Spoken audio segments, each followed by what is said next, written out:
As we come on the air, U.S. Central Command releasing this new heart-pounding video of American forces taking out a massive Iranian drone carrier, further limiting the regime's ability to strike back. You may have heard the president say just a little while ago that we have sunk or destroyed 24 ships. That was true at the moment. We're now up over 30 ships. And in just the last few hours, we hit an Iranian drone carrier ship, roughly the size of a World War II aircraft carrier. And as we speak, it's on fire. It has been nearly a week since Operation Epic Fury began, and the War Department says the operation right now is way ahead of schedule.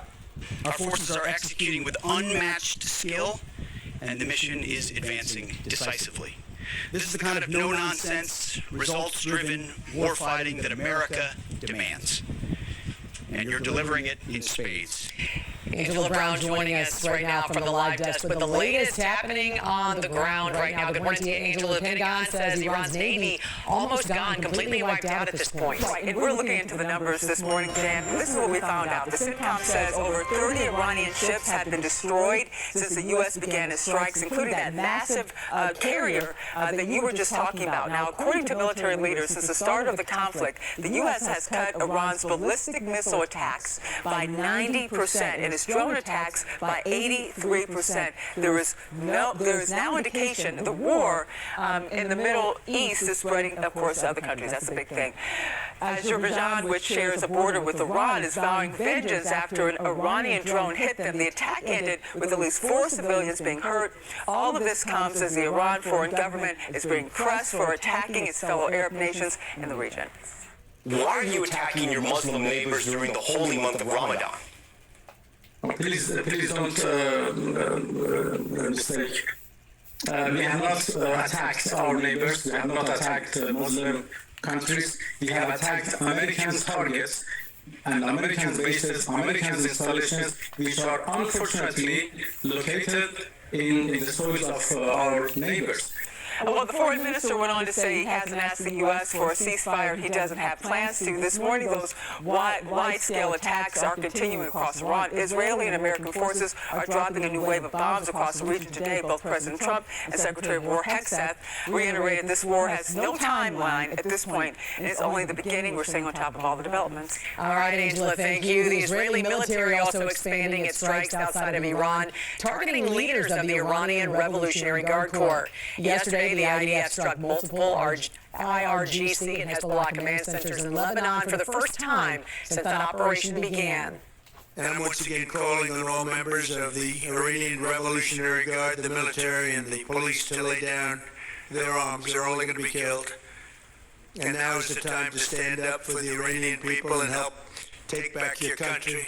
You're going to have a chance after all these years to take back your country. Accept immunity. We'll give you immunity, and we'll be giving you really the right side of history, because that's what it is. So you'll be perfectly safe with total immunity, or you'll face absolutely guaranteed death, and I don't want to see that. At the same time, President Trump said the White House will have a role in choosing Iran's next leader and urged Kurdish forces to launch an attack against the IRGC. The Kurds have fought the terror regime for decades and do remain one of the largest opposition forces in the country. The strike campaign against Iran's hardline regime also having a crippling effect on one of Iran's greatest allies, China. It's the National News Desk, America's News. Now, good evening, I'm Dee Gatton, and the conflict continues to spread across the Middle East tonight as the U.S. takes on an escalatory rhetoric towards Iran just 6 days into strikes. Our team is standing by with the countries being impacted and the high-tech tools being used. We start with Ryan Smith at the live desk with where the U.S. and Israel currently stand and their plan moving forward. Ryan. A lot unfolding here tonight. Breaking tonight moments ago, U.S. Central Command releasing this new video you're seeing right here of what appears to be an Iranian drone carrier burning right there in the middle of the ocean. Of course, as the U.S. continues its mission to wipe out the Iranian Navy. The White House saying today the Iranian regime is being completely dismantled by U.S. and Israeli forces. President Trump adding today the military onslaught is only ramping up. The United States military, together with the wonderful Israeli partners, continues to totally demolish the the enemy far ahead of schedule, and at levels that people have never seen before, actually. And they're calling, they're saying, how do we make a deal? I said, you're being a little bit late, and we want to fight now more than they do. The president reportedly told Axios today that he wants to be directly involved in the selection of Iran's next leader. Military intelligence now reporting tonight that Iranian ballistic missile and drone attacks have decreased significantly over the last 24 hours, while U.S. naval strikes against those Iranian warships, well, those are only intensifying. And new reports just coming in just into the live desk in the last couple of hours tonight that Israel is now unleashing a major overnight bombardment on suspected Hezbollah stronghold near the Lebanese capital of Beirut. The number of casualties at this hour still unknown tonight.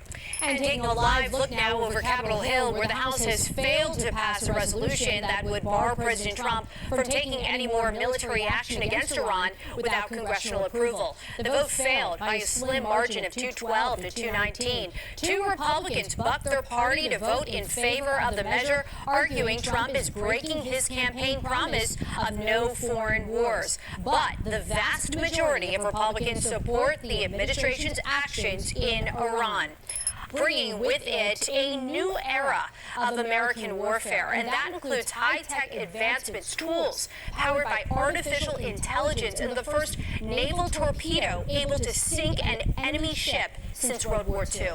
The National News Desk, Jeff Harris, joins us, and this new warfare, Jeff, has been on full display as we approach the 1 week mark in this conflict. Tell us more about the tools and how they're being used. So from new attack drones to ballistic missiles and state-of-the-art torpedoes, the U.S. is unveiling some new muscle as this war with Iran nears the 1 week mark. The conflict serving as a showcase for the next generation of American weaponry, which so far has been on full display.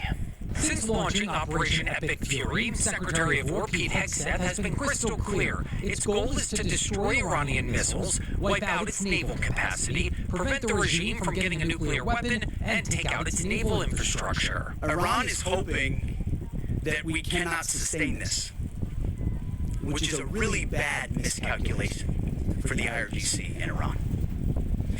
You see, there's no shortage of American will here.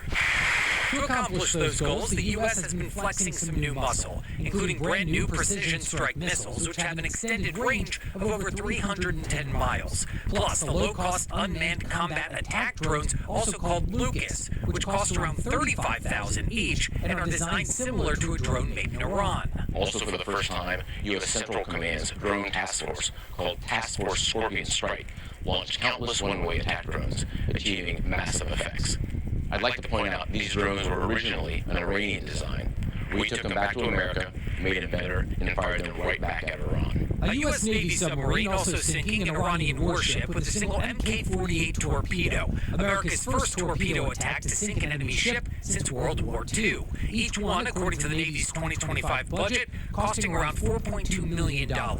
We're destroying the Iranian Navy, degrading its capacity, capability, and ability to conduct operations. Plus, the Wall Street Journal reporting the military may still be using anthropic AI tools to simulate situations and identify objects in drone feeds, despite President Trump ordering federal agencies to stop. Hegseth saying Thursday, as the war continues, the U.S. will only ramp up pressure. Our munition status only increases as our advantage increases.